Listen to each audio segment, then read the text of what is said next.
Добрый вечер. В эфире информационный выпуск Амшикшара. Коротко о темах в сегодняшнем выпуске. Российские медики в ходе диспансеризации осмотрели уже около 800 школьников Абхазии. В эти дни специалисты осматривают детей Ачамчирской школы-интернат. Вторую партию школьных автобусов, подаренных Россией, распределили по районам Абхазии.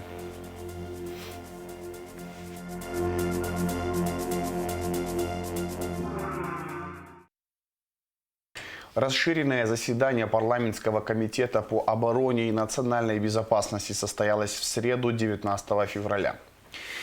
Вместе с депутатами в заседании участвовали исполняющий обязанности министра внутренних дел Роберт Киут, исполняющий обязанности замминистра внутренних дел Руслан Ажиба и исполняющий обязанности генерального прокурора Дамир Квициня. Проведение заседания было инициировано Комитетом по обороне и национальной безопасности в связи со складывающейся в преддверии второго тура выборов президента сложной общественно-политической и криминогенной ситуации в республике. Участники заседания обсудили текущую обстановку в стране, а также готовность силовых структур к предотвращению возможных провокаций. Речь шла и о ходе расследования по делу об убийстве депутата парламента Вахтанга Гуланзе и покушении на убийство депутата Кана Кварча, о перестрелке в гагарском ресторане 7 декабря в прошлом году и других инцидентах. Российские медики в ходе диспансеризации осмотрели уже около 800 школьников Абхазии. Медики поставили 972 диагноза. У 447 детей впервые выявлены признаки отдельных нарушений состояния здоровья. Исполняющий обязанности министра здравоохранения Эдуард Будба посетил Ачамчирскую школу-интернат, где в эти дни осматривают детей российские специалисты. Репортаж Ульяны Рожковой. Здоровье молодого поколения крайне важно для любой страны. Школьникам республики предстоит полный осмотр и диспансеризация от специалистов из России. Она направлена на выявление и предотвращение возможных заболеваний, что крайне важно для молодого поколения. В нашей стране такая диспансеризация проходит впервые. В Ачамчирской школе-интернат работают врачи из Самары, которые провели диспансеризацию в обязательном порядке для школьников. Проверить свое здоровье и сдать различные анализы смогли также и учителя. Мы смотрим всех детей Республики Абхазия. Здесь работают узкие специалисты, так же как кардиолог, эндокринолог, невролог, психиатр, врач-ортопед.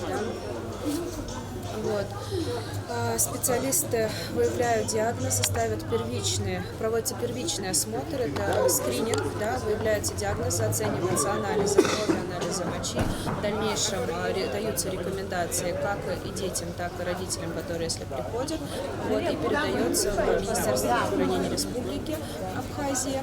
Все обследования проводятся с согласия родителей. Ежедневно медики осматривают около 80 детей. Собранные данные специалисты передадут в профильные клиники России. В общем, диспансеризация охватит до 25 тысяч школьников Абхазии со всех районов республики. Сегодня в пути уже 2 бригады, 3-я и 4-я, которые будут дислоцированы. Одна в Ишерской школе Сухумского района города Сухум и будет 4-я бригада дислоцирована в городе Гудаутов, в центральной районной больнице. Будет с завтрашнего дня охвачена сельская школа Куланарфа. Далее будет по нарастающей. У нас есть определенный график. Такая беспрецедентная акция проходит сегодня на территории Республики Абхазия. Выявляются пациенты, которые в будущем патологии, те, которые не сможем лечить в Республике Абхазия, будут направляться в федеральные крупные центры. Российской Федерации маршрутизация оговорена с министром здравоохранения Российской Федерации Михаилом Альбертовичем Мурашко. Все те договоренности, которые были ранее, они все будут осуществляться. Сейчас еще вопросы телемедицины в тестовом режиме сегодня запускаются в республиканской больнице. Я думаю, что очень большие крупные направления будут охвачены. Выявление факторов риска на ранней стадии и своевременная диагностика болезней способствуют сохранению здоровья человека, а иногда и жизни. В случае выявления сложных заболеваний у школьников Абхазии они будут направлены в лучшие лечебные клиники России. Ульяна Рожкова, Ильдар Дамиров, Абхазское телевидение. Сочинские таможенники оформили более 45 тонн золотых цветов, сообщает пресс-служба Южного таможенного управления ФТС Российской Федерации. Первые партии мимозы или акации серебристой начали поставлять в этом году необычно рано. Первые цветочные декларации были поданы в конце января. Теплая погода способствовала раннему началу цветочного сезона. В прошлые годы мимозу ввозили в середине февраля. На сегодняшний день грузовым транспортом предприниматели доставили в Россию почти 50 тонн цветов. За последние сутки таможенный контроль прошли до 3 тонн растения. Основные поставки мимозы ожидаются в конце февраля и продлятся до первых чисел марта. В прошлом году из Абхазии было импортировано 240 тонн золотых букетов. Вторую партию школьных автобусов, подаренных Россией, распределили по районам Абхазии. Акция реализована при поддержке первого заместителя руководителя администрации президента России Сергея Кириенко во время его визита в Абхазию. 10 автобусов модели «Газель Next» передали районам. Первая партия из 20 автобусов для школ Абхазии поступила 11 февраля. Автобусы предназначены для эксплуатации в различных дорожных условиях. Школьники нашей страны смогут комфортно передвигаться из учебного заведения на различные мероприятия или домой. Такой значимый подарок был передан Советом Краснодарского регионального отделения общественного движения «Россия молодая». Первая партия из 20 автобусов была доставлена еще 11 февраля. Как мы видим, у нас уже вторая партия автобусов приехала, что нас не может не радовать, всех жителей Абхазии. Это очень большая помощь для наших районов, для наших школ. Потребность в автобусах была, и вот постепенно эту потребность правительство Абхазии покрывает. То есть мы очень рады. То есть это вторая партия от Краснодарского края. Как мы видим, российское правительство передало нам. То есть и сегодня эти автобусы будут переданы районам, где также будут в последующем переданы школам. Сегодня получат Гагарский район, Гудаутский район и Учимчирский район. Потребность в данном транспорте заметно ощущалась среди школ страны. Один из основных аспектов сотрудничества двух стран – это развитие образовательной системы. Именно поэтому реализуется множество образовательных программ. Многие школы Абхазии находятся в труднодоступных местах – селах, деревнях и горных районах. С появлением нового школьного транспорта проблем с передвижением не будет. Дорогие друзья, для меня очень отрадно принимать участие в таком добром деле передачи в дар Республики Абхазия со стороны Российской Федерации этих замечательных автобусов для детей. Для нас, безусловно, вы знаете, что Республика Абхазия является не просто стратегическим партнером, но и по-настоящему братским государством.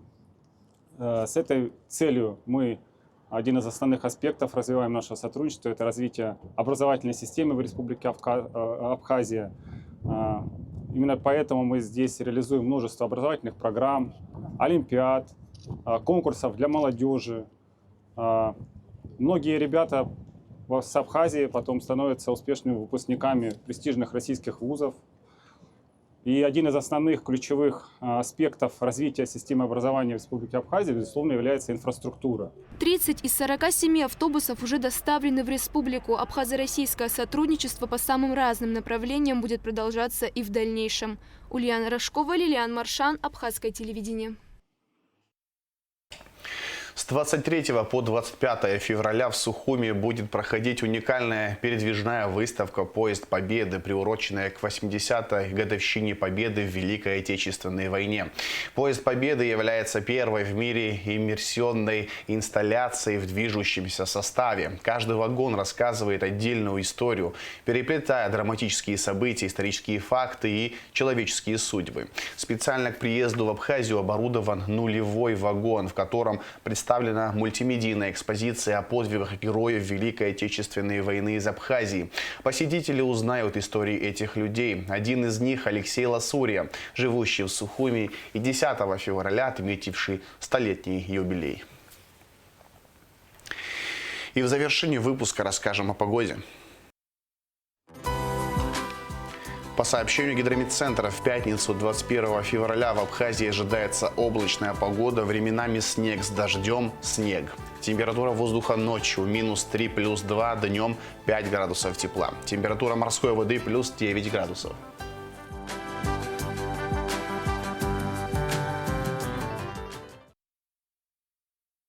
На этом информационный выпуск Амщик Шара подошел к концу. Всего хорошего. До свидания.